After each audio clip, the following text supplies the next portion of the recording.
नमस्कार दोस्तों, कैसे हैं आप सब। उम्मीद करते हैं अच्छा ही होंगे। तो ड्यूटी के व्यवस्था के कारण वीडियो टाइम पे नहीं ला पा रहा हूँ। जैसा कि आप लोगों को पता होगा, मैंने पहले भी बताया था कि मैं रेलवे में टेक्नीशियन हूँ। तो उसके वजह से क्या है कि ड्यूटी का टाइम कभी कभी चेंज होता है, तो टाइम नहीं मिल पाता है। प्लस में अपना पर्सनल लाइफ भी है, तो उसमें भी थोड़ा बहुत तो व्यस्तता रहता ही है। तो लेकिन जैसे भी हो, आगे गाड़ी लेके बढ़ा के चलना है, आप लोग को लेके जाना है आगे तक। जो जो हमको फॉलो कर रहे हैं, जो भी हैं, चाहे 10 हैं 15 हैं, उनको आगे तक पार लगाएंगे ही। चलिए तो शुरू करते हैं। पिछले पाठ में हम लोगों ने बाल गोविंद भगत जी के बारे में पढ़ा था। आज हम लोग बाल गोविंद भगत जी के बारे वो जो अध्याय है उससे करेंगे MCQ, मल्टीपल जो होता है क्वेश्चन, वो बहुविकल्पीय प्रश्न। तो देखिए, पहला प्रश्न है, अध्याय तो आप लोग पढ़े ही हैं, ये हम पिछले क्लास में बताए थे। पहला प्रश्न है, लेखक ने भगत जी के गायन का चरमोत्कर्ष कब देखा। कब देखा? जब उसके बेटे का मृत्यु हो गया। क्योंकि चरमोत्कर्ष क्या मतलब कि कितना ये बड़ा संगीतकार है, इस बात का जानकारी उनको कब लगा कि नहीं, वास्तव में कितना पानी में ये मेजरमेंट हुआ। जब जिसका बेटा मर गया हो और फिर भी मैंने संगीत में रमा हुआ हो, तो इससे बड़ा क्या हो सकता है। तो ये हो गया। भगत अपने पुत्र का अधिक ध्यान क्यों रखते थे? उनका एकमात्र पुत्र था इसलिए, उनका पुत्र विशेष प्रतिभा था इसलिए, पुत्र मोह के कारण, वह मानसिक कमज़ोर था, उसे देखभाल की ज़्यादा ज़रूरत थी। तो आंसर डी होगा। वह मानसिक रूप से थोड़ा बोधा था, ऐसा पढ़े थे हम लोग, और उसे देखभाल का ज़्यादा ज़रूरत है, इसलिए नीचे आंसर लिखा हुआ भी है, देख लीजिए आप लोग। तो अगला प्रश्न है कि भगत जी ने अपने पुत्र की मृत्यु पर पुत्रवधू से रोने के स्थान पर उत्सव मनाने के लिए क्यों कहा। जब उसके पुत्र का डेथ हो गया तो अपनी वधू से क्या कहा था, पुत्रवधू से, कि तुम रो क्यों रही हो, जो उत्सव मनाओ। ऐसा कहने का कारण क्या हो गया, क्यों कहा था कि आत्मा से परमात्मा का मिलन हुआ। आत्मा परमात्मा का मेल खुशी की बात है, दुख की नहीं। विरहनी को उनका प्रिय मिल गया, मैं जो प्रियतमा थी उसको अपना प्रेमी मिल गया। उपर्युक्त सभी कथन, तो ये सभी बात कहा था उन्होंने, है ना। तो इसलिए क्या होगा, इसका आंसर डी हो जाएगा। आंसर क्या हो जाएगा इसका, डी हो जाएगा आंसर ये।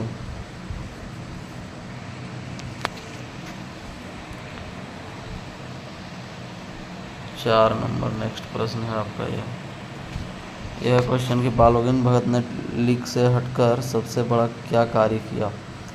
तो क्या कार्य किया, पुत्रवधू से अपने बेटे की चिता को मुखाग्नि दिलवाई, पुत्रवधू से भाई उसका पुनर्विवाह करवाया। मैंने समाज में एक जो रूढ़िवादी थी, कुरीति थी, उसको लेखक सामने लेकर के आ रहा है। ये और भी दोनों होगा, यानी सी नंबर आंसर होगा, है ना। समाज में व्याप्त दोनों रूढ़ियों को उन्होंने तोड़ा। तो इसका आंसर क्या होगा मित्रों, डी नंबर होगा ये। चलिए नेक्स्ट प्रश्न देखिए, भगत जी द्वारा अपने पुत्रवधू से बेटे की चिता को मुखाग्नि दिलवाना क्या सिद्ध करता है। क्या सिद्ध करता है, वे रूढ़िवादियों को तोड़ना चाहते थे, वे स्त्री पुरुष की समानता पर बल देते थे, वे कबीर के आदर्शों के सच्चे वाहक थे। उपयुक्त सभी, तो इसका भी आंसर क्या होगा, उपयुक्त सभी होगा, है ना, उपयुक्त सभी। नेक्स्ट क्वेश्चन है, भगत जी प्रतिवर्ष गंगा स्नान क्यों जाते थे। उनको यात्रा का शौक़ नहीं था, गंगा के प्रति हृदय में अगाध श्रद्धा थी, ये भी बात नहीं था।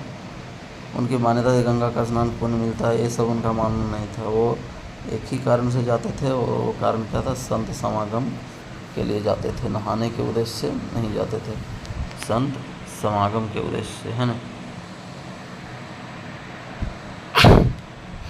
अगला प्रश्न है कि जीवन के अंतिम सांझ में लेखक को भगत का गीत कैसा लगा।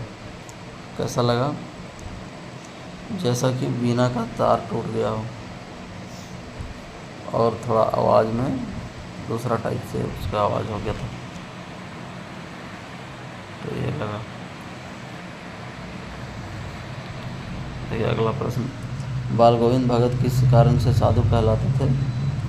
तो क्या कारण था? आचरणगत शुद्धता के कारण, सच्चा साधक होने के कारण, निर्मोही और संयमी होने उपयुक्त सभी। तो इसका भी आंसर क्या होगा? डी नंबर, उपयुक्त सभी। देखिए यहाँ सब दिया हुआ है। और ये प्रश्न है, देखिए कि कबीर बाल गोविंद भगत की श्रद्धा का कारण क्या था? कबीर में बाल गोविंद भगत का जो अगाध श्रद्धा था उसका कारण क्या था? कबीर एक निर्भीक संत थे। कबीर एक निर्भीक संत थे। अगला ऑप्शन है कि कबीर पाखंड के विरोधी थे। कबीर छुआछूत, जाति प्रथा आदि के विरोधी थे। तो इसका भी आंसर डी होगा, सभी। अगला प्रश्न है कि गांव का सामाजिक सांस्कृतिक परिवेश आषाढ़ चढ़ते ही उल्लास से क्यों भर जाता था?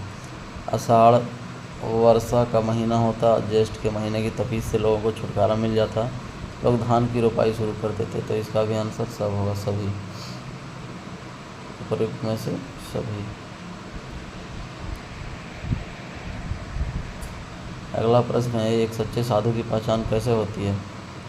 उसके विचारों से, पहनावे से, उनकी ईश्वर भक्ति से, उसके बाहरी व्यक्तित्व से। तो इसका आंसर होगा उनके विचारों से। एक जो संत और साधु व्यक्ति होता है, उनके विचार जो है सो बहुत ही उच्च कोटि के होते हैं। तो ये नंबर आंसर होगा, है ना।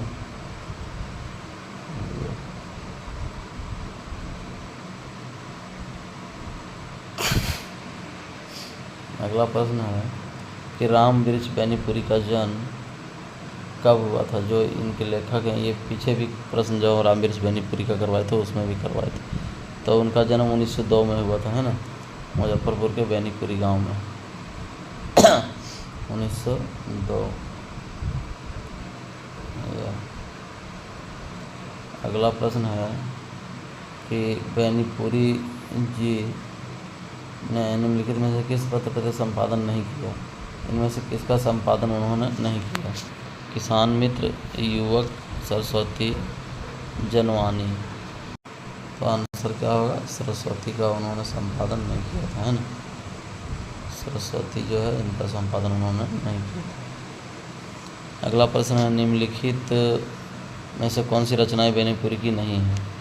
तो एक नंबर गोदान, ये तो मुंशी प्रेमचंद्र जी का है। अगला प्रश्न है, जैसा कि यहाँ पे वर्तमान में जो नंबर दिया गया है 15 नंबर, वो प्रश्न हम लोग देख रहे हैं। 15 नंबर ये कि लेखक का सिर किस गर्व से ऊंचा रहता था? वे ब्राह्मण जाति के थे, वे अपने विचार विद्वान थे, वे जमींदार के बेटे थे, वे एक बड़े राजनेता थे। क्या होगा? तो आंसर इसका होगा कि लेखक जो थे वो राम वृक्ष बेनीपुरी जी, वो ब्राह्मण जाति के थे, इसलिए उनका सिर ऊंचा रहता था। ये नंबर आंसर होगा, ठीक है। अगला प्रश्न, बाल गोविंद भगत किसे साहब मानते थे? तो ये तो बहुत आसान है, कबीर जी को मानते थे, कबीरदास जी को। तो बार बार बताए थे हम, ये प्रश्न रहेगा ही रहेगा, सब बोले थे हम बार बार। अगला प्रश्न है कि बाल गोविंद भगत अपने साहब के प्रति श्रद्धा कैसे दर्शाते थे? गीतों को गाते ही थे, सामाजिक आडंबरों एवं रूढ़ियों,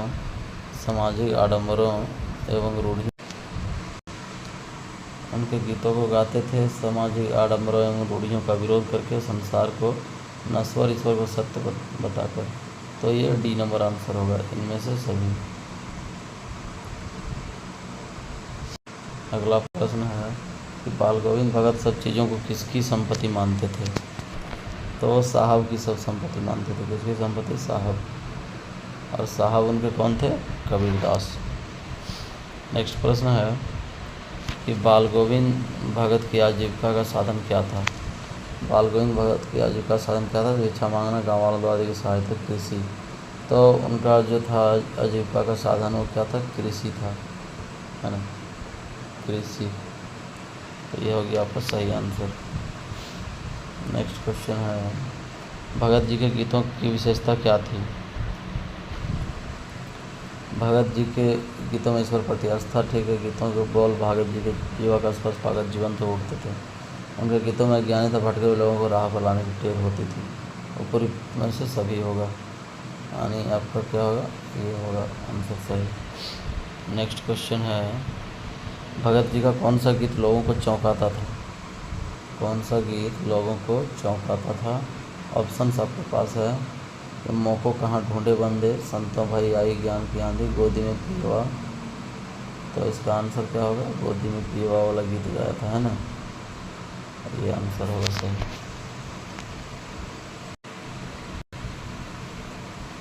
अगला प्रश्न देखिए, बाल गोविंद भगत कद कैसा था? मंझोले कद के थे वे, है ना। नेक्स्ट है, बाल गोविंद भगत क्या पहनते थे? बाल गोविंद भगत क्या पहनते थे? तो ये बी नंबर आंसर होगा, लंगोटी एवं कबीरपंथी टोपी।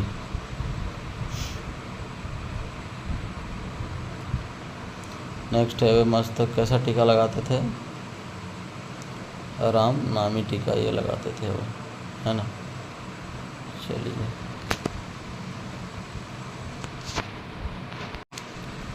अगला प्रश्न है, वे गले में कैसे माला पहनते थे? तो तुलसी का माला पहनते थे ना, तुलसी के जड़ द्वारा तुलसी माला। बाल गोविंद भगत की जीविका क्या साधन था? कृषि था, ये तो हम लोग पढ़े हैं।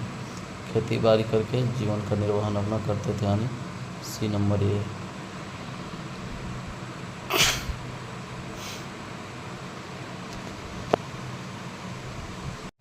नेक्स्ट प्रश्न है, देखिए यहाँ पढ़ रहे हैं, बाल गोविंद भगत किन परिभाषाओं पर खरे उतरने वाले थे? एक कृष्ण की, एक गृहस्थ की, एक साधु की, एक मानव की। तो इसका आंसर क्या होगा, एक साधु की जो परिभाषा होता है वो सभी वो उस पर खरे उतरने वाले व्यक्ति थे। अगला प्रश्न है, देखिए, बाल गोविंद भगत की श्रद्धा किन पर थी? श्री राम पर, गुरु नानक पर, श्री राम पर, गुरु नानक पर, तुलसी पर, कबीर पर। तो इसका आंसर क्या होगा, कबीर पर। कबीर पर उनकी अगाध श्रद्धा थी।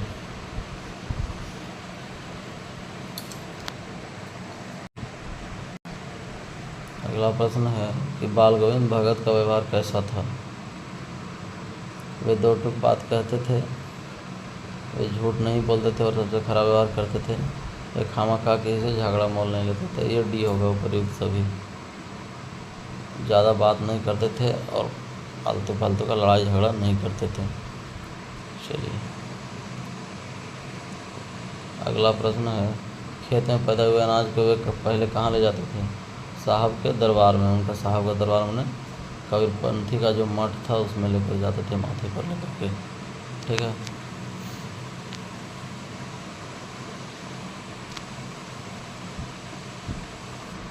साधु शब्द का उचित विलोम क्या होगा? उचित विलोम असाधु होगा, है ना। साधु जिसने अपने मन को, अपने शरीर को साध लिया। असाधु मतलब जो नहीं साध सका हो। चलिए ये प्रश्न हम लोग कर चुके हैं इस टाइप का। बाल गोविंद भगत की साधना का चरमोत्कर्ष कब देखा गया? जब उनके बेटे की मृत्यु हुई तब, यानी डी नंबर। बाल गोविंद भगत अपने पुत्र को अधिक क्यों मानते थे? क्योंकि वो ज़्यादा उसका था, उसको प्यार मोहब्बत का, और वो थोड़ा बोला था इसलिए, यानी ये और बी।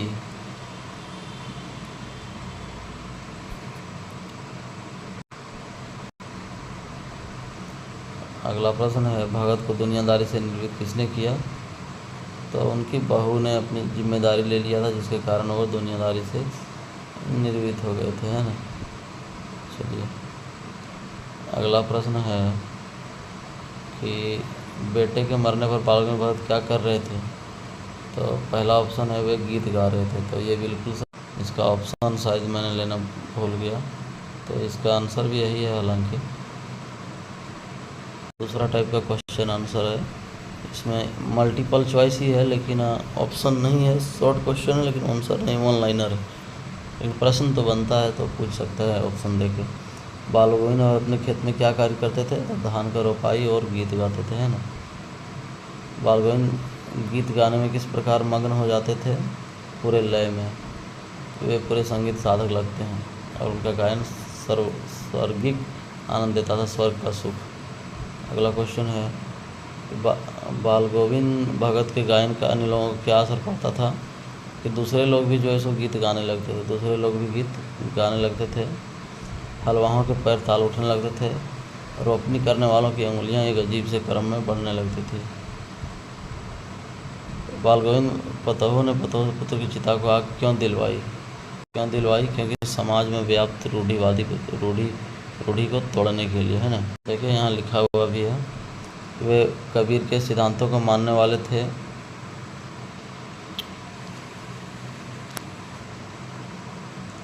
वे कबीर के सिद्धांत को मानने वाले थे, वे रूढ़ियों को तोड़ना चाहते थे। बाल गोविंद भगत ने श्राद्ध की अवधि पूरे होने पर अपने पुत्र वधू को उसके भाई के साथ क्यों भेज दिया? वह अभी जवान थी, इसलिए उसकी शादी दूसरी जगह करा देनी चाहिए। वे रूढ़ियों का खंडन करना चाहते थे, वे विधवा विवाह के उचित समझते थे, इसलिए, है ना। बाल गोविंद भाई पतहू जो है घर क्यों नहीं जाना चाहती थी? क्योंकि वो ससुर का सेवा करना चाहती थी और बुढ़ापे में भोजन पानी का उनका चिंता था, इसलिए। अगला, भगत ने पतहू को ना जाने पर क्या निर्णय लिया? उन्होंने कहा, यदि तुम नहीं जाओगी तो मैं इस घर से चला जाऊंगा, तुम्हारी मेरी बात माननी ही होगी, और फिर उसको भेज दिया। पंक्तियों के माध्यम से बाल गोविंद कैसी छवि उभरती है कि वे बहुत दृढ़ निश्चयी थे, वे रूढ़ियों को खंडन करने वाले थे, वे सच्चे अर्थों में कबीर के अनुयायी थे। अगला पॉइंट देखिए, जहाँ से प्रश्न आ सकता है, बाल गोविंद भगत गंगा स्नान क्यों जाते थे? तो क्यों जाते थे? संत समागम के लिए जाते थे। पीछे भी हम लोगों ने पढ़ा। बाल गोविंद भगत किस प्रकार यात्रा करते थे? तो नंगे पैर चलते थे, बिना कुछ खाए पिए, है ना। सिर्फ पानी पीते थे, वे भिक्षा नहीं मांगते थे, वे उपवास भी मस्त रहते थे, वे भजन गाते हुए चलते थे। क्या चलते थे? भजन गा रहे हैं, रास्ते में चल रहे हैं, नंगे पैर, खाना पीना का कोई टेंशन नहीं, भीख भी नहीं मांगते थे, और उपवास में ही चलते थे। तो ये अब की बार गंगा स्नान से आकर उनकी हालत क्यों खराब हो गई? तो अब की बार गंगा स्नान से आने के बाद उनकी हालत इसलिए खराब हो गई, बूढ़े हो गए थे, शरीर में कष्ट सहने की पहले जैसी ताकत नहीं बची। उन्होंने अपना नेम वर्क नहीं छोड़ा था, माने जो उनका दिनचर्या था एक साधु वाला, उसको वो फॉलो कर ही रहे थे। इसलिए बाल गोविंद भगत को लोगों ने क्या समझाया? यही कि नहाना धोना थोड़ा कम करो और काम करने से मना किया लोगों ने। बोला है, मृत्यु की पूर्व संध्या पर बाल गोविंद का गीत कैसा लगा? जैसे कोई तागा टूट गया, है ना, बिखर गया मोती। उनके स्वर में तारतम्य नहीं था, और पहले जो खनक रहता था वो आवाज़ उनके नहीं था।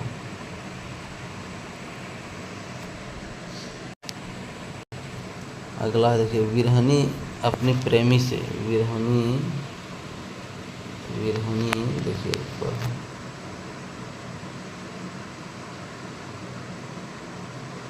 विरहनी अपने प्रेमी से जा मिली, इस कथन के द्वारा, ये जो कथन है क्या कहना चाहते हैं? तो चाहना चाहते हैं कि आत्मा जो है वो परमात्मा का ही अंश है। आत्मा जो है वो क्या है? परमात्मा का अंश है। आत्मा का परमात्मा से मिलना दुख की नहीं, हर्ष की बात है। शरीर नश्वर है, ईश्वर अनश्वर है, और आत्मा भी अनश्वर है। उनका मानना था कि शरीर जो है वो नष्ट हो जाएगा, लेकिन आत्मा नष्ट नहीं होगा। जिस प्रकार से ईश्वर नष्ट नहीं है, उसी तरह से आत्मा भी नष्ट नहीं होगा, ये मानना था। अगला है, बाल गोविंद भगत किस संत के अनुयायी थे? तो ये तो कबीर के थे अनुयायी, ये पता ही है।